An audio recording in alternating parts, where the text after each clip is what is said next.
Welcome to Lines in the Sand. Today, we delve into the complex and ultimately cautionary tale of the U.S. Army's M10 Booker combat vehicle. Envisioned as a revolutionary capability meant to provide mobile, protected direct fire support for light infantry formations, the Booker-S journey from concept to cancellation serves as a stark case study in the perils of programmatic drift-shifting requirements and the disconnect that can occur between strategic intent and acquisition reality.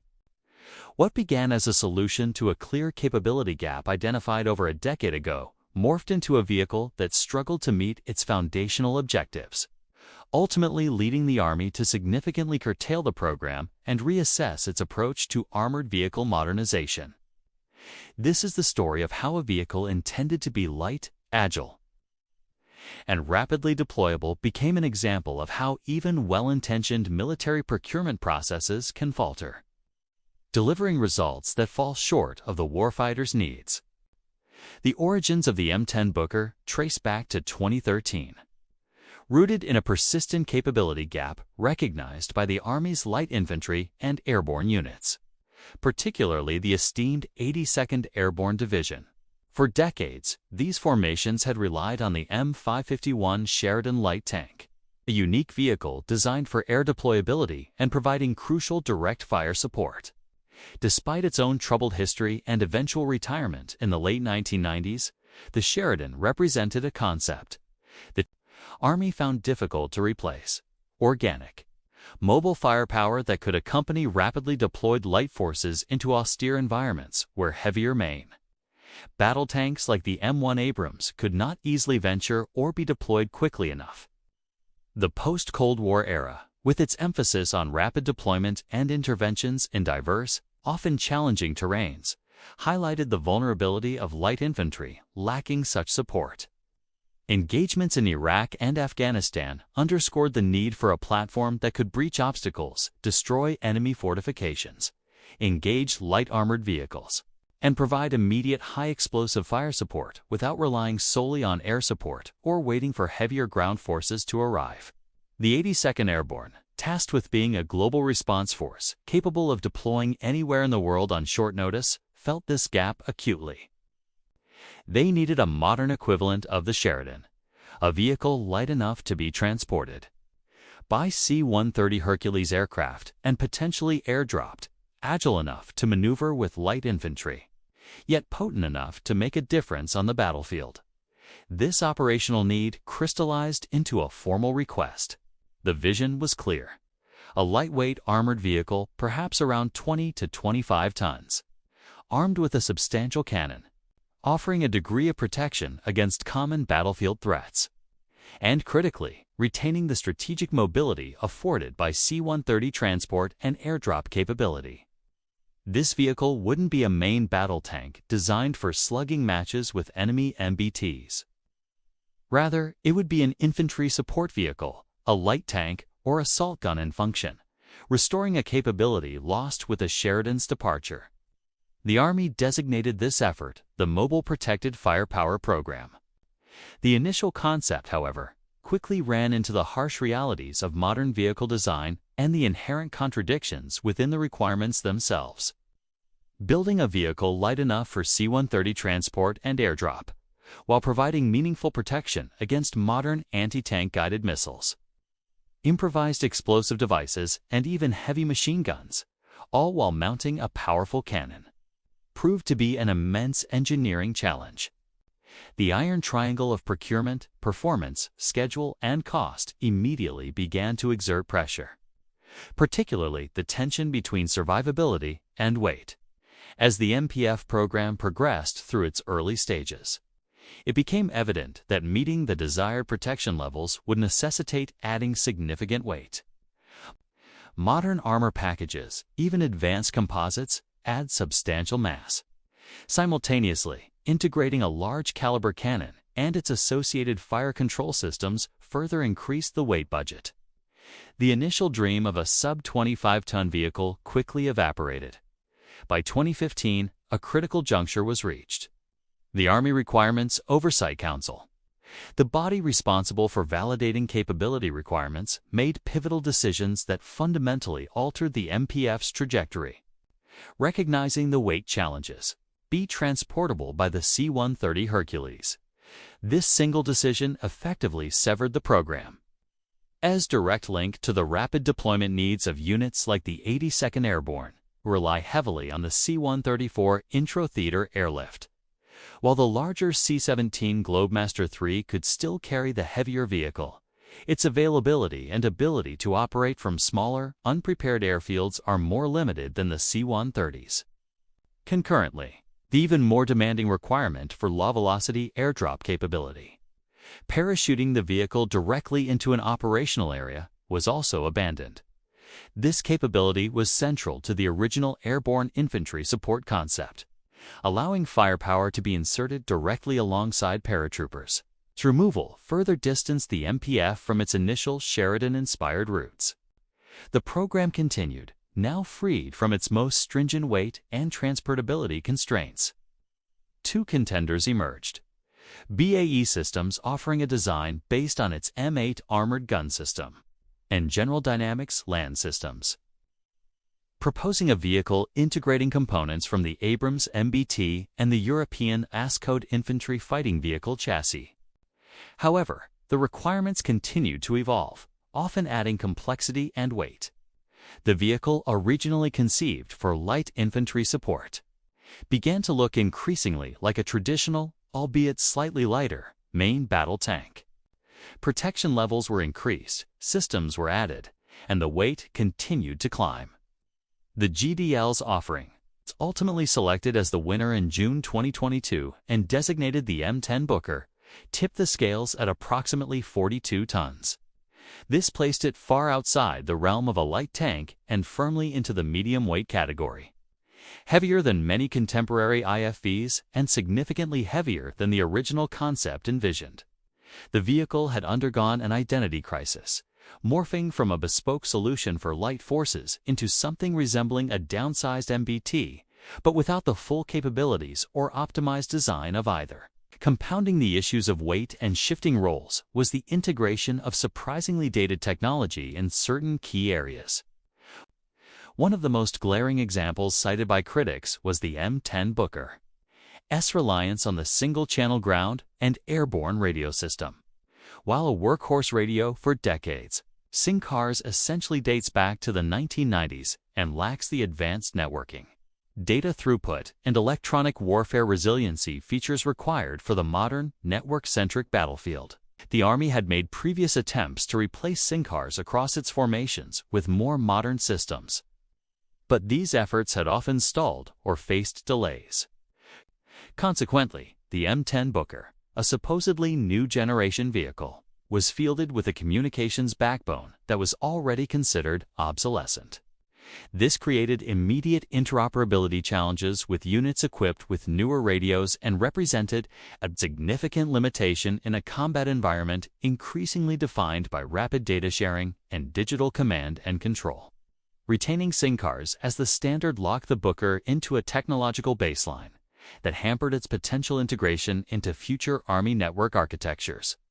Furthermore, another crucial capability requirement was quietly dropped in 2022: the provision for future autonomous or remote operation. In an era where robotic and optionally manned platforms are seen as key enablers for future combat, reducing risk to soldiers and enabling new tactical possibilities, the decision to remove this future-proofing requirement from the M10 seemed short-sighted. While perhaps driven by cost or complexity concerns at the time, it meant the Booker platform would lack inherent adaptability for these emerging operational concepts, potentially limiting its relevance in the longer term. Instead of being designed with future growth potential for autonomy, it remained firmly rooted in traditional crewed vehicle paradigms, just as doctrine was beginning to explore radical new approaches. The disconnect between the Booker's final characteristics and its intended operational environment became painfully clear when the first vehicles began reaching troop units. Reports emerged from Fort Campbell, Kentucky, home of the 101st Airborne Division, another key light infantry formation, that the M10 Booker's 42-ton weight posed significant logistical challenges. A substantial number of bridges on the base itself, estimated at 8 out of 11 critical crossings, were reportedly unable to safely support the vehicle's weight. This seemingly basic oversight highlighted a failure to consider the broader infrastructure implications of fielding such a heavy vehicle, especially within installations primarily geared towards lighter forces. If the Booker couldn't easily maneuver within its own home base, its tactical utility in deployment scenarios, with potentially even less robust infrastructure, was immediately called into question. It underscored how the gradual weight increase had created a platform ill-suited for the very environments it was initially intended to support. Beyond maneuverability, significant controversy arose regarding the vehicle's maintenance and sustainment model. The contract awarded to General Dynamics Land Systems included restrictive clauses concerning the right to repair. Essentially, GDLs retained significant control over certain maintenance tasks and the supply of specific parts, limiting the ability of the Army's own trained mechanics to perform repairs, even potentially simple ones. This practice, common among some defense contractors seeking to protect intellectual property and secure lucrative long-term sustainment contracts, drew sharp criticism from members of Congress and military readiness advocates. They argued that it hampered operational readiness by increasing downtime while waiting for contractor support, denied soldiers valuable training opportunities, and potentially increased long-term costs for the taxpayer. In an era where additive manufacturing offers the potential for rapid, localized production of certain non-critical spare parts, and where Army mechanics possess considerable technical expertise restricting their ability to maintain their own equipment, seemed counterintuitive and operationally disadvantageous. Critics pointed out the absurdity of Army units possessing advanced diagnostic tools and even 3D printers, yet being contractually barred from using them to fix their own M10 Bookers for certain issues. This maintenance model favored corporate control over military self-sufficiency and flexibility, a particularly problematic approach for a vehicle intended for deployment to potentially remote locations, where contractor support might be unavailable or delayed. In a poignant nod to Army heritage and heroism, the M10 was officially named the Booker in June 2023. The name honors two distinguished soldiers who made the ultimate sacrifice, both recipients of the Medal of Honor. 1. Staff Sergeant Stephen A. Booker, a tank crewman who was killed in action on April 5, 2003. During the invasion of Iraq.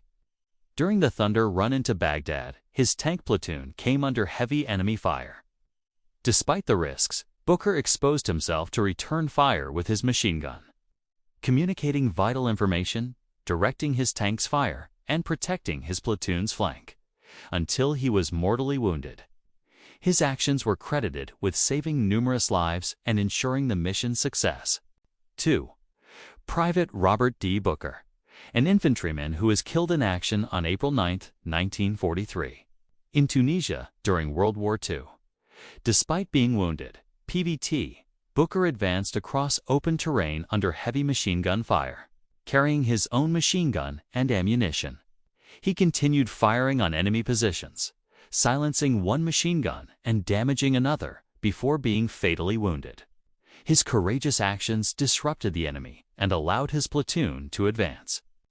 The naming ceremony, attended by family members of both heroes, was a deeply symbolic and honorable gesture, linking the new vehicle to a legacy of bravery and sacrifice within the Army's armored and infantry branches.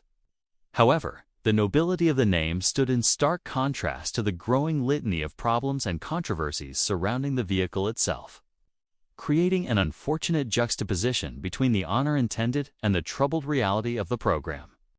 By early 2024, the accumulated weight of programmatic compromises, technological limitations, logistical hurdles, and maintenance concerns reached a tipping point. The Army leadership acknowledged that the M10 Booker program, as originally conceived and executed, had fundamentally failed to deliver the intended capability. Doug Bush, the Assistant Secretary of the Army for Acquisition, Logistics, and Technology, provided candid assessments, stating bluntly in public forums, "We got it wrong with Booker." He acknowledged the deviation from the initial light, air deployable concept and admitted that the resulting vehicle did not adequately meet the unique needs of light infantry forces. The attempt to create a platform that could do everything, be light, survivable, potent, and easily deployable, had resulted in a vehicle that excelled at none of these things in the way originally intended. The initial plan had called for the acquisition of over 500 M10 Booker vehicles, enough to equip multiple infantry brigade combat teams with a company of 14 vehicles each. However, with the program's effective cancellation or drastic restructuring, production was capped. While exact final numbers remain subject to confirmation, it appears only around 80 vehicles, including prototypes and initial Larache production units, will ultimately be delivered, a small fraction of the original requirement. Instead of pouring further resources into a flawed platform, the Army announced a strategic pivot. Funding and development efforts would be redirected towards the modernization of the M1 Abrams main battle tank. Specifically, focus shifted towards developing a significantly updated variant, often referred to conceptually as the M1E3, or potentially drawing from the Abrams Sex technology demonstrator unveiled by GDLS. This future Abrams aims to incorporate key lessons learned focusing on weight reduction compared to current Abrams models, integrating hybrid electric propulsion for silent watch and improved fuel efficiency, incorporating advanced sensors and AI-assisted fire control, potentially utilizing an autoloader to reduce crew size and featuring robust active protection systems, and an open systems architecture for easier future upgrades. This new direction signaled a recognition that a truly capable, survivable, and modern armored platform was needed, and the Booker was not that platform. The saga of the M10 Booker offers critical, albeit expensive, lessons for the U.S. Army and the broader defense acquisition community. One, requirement discipline is paramount. The most fundamental failure was the inability to maintain discipline regarding the core requirements. When initial analysis showed the conflict between weight, protection, and C-130 airdrop capability, a hard choice should have been made: either redefine the requirements to something achievable or cancel the program early. Instead, requirements were incrementally dropped, leading to a death by 1,000 cuts that resulted in a vehicle satisfying neither the original nor a clearly redefined need. 2. Understanding the operational environment. Fielding a 42-ton vehicle intended for light forces without fully assessing the logistical and infrastructural constraints demonstrates a disconnect between the acquisition process and the realities faced by soldiers in the field and even on home bases. The entire ecosystem, not just the vehicle itself, must be considered. 3. Avoiding technological obsolescence. Designing new platforms around legacy systems like SynCars creates immediate capability gaps and long-term integration problems. Acquisition programs must prioritize incorporating modern, adaptable technologies with open architectures to allow for future growth and relevance. 4. The right to repair matters. Restrictive maintenance contracts that limit the Army's ability to maintain its own equipment can impede readiness, increase long-term costs, and undermine soldier skill development. Future contracts must better balance contractor intellectual property rights with the military's operational need for self-sufficiency and flexibility.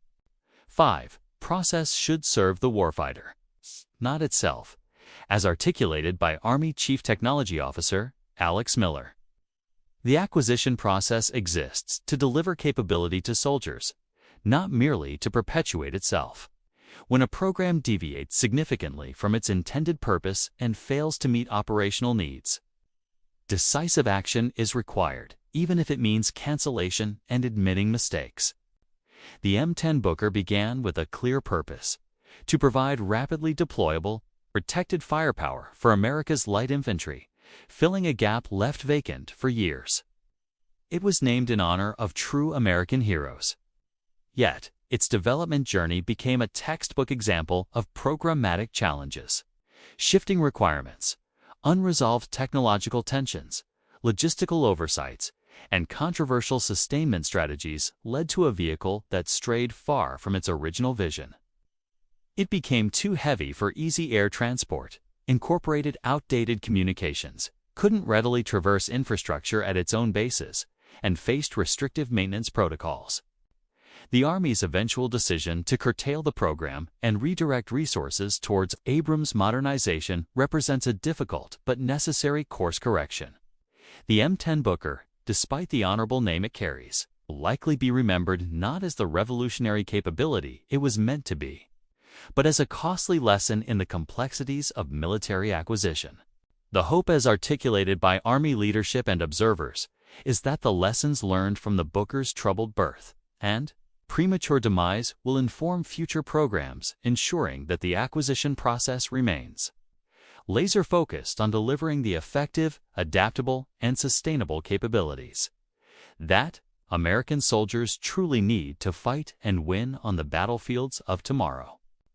The story of the M10 Booker is a reminder that even with the best intentions, the path from requirement to reality is fraught with potential pitfalls. And constant vigilance is required to ensure the process serves the mission, not the other way around.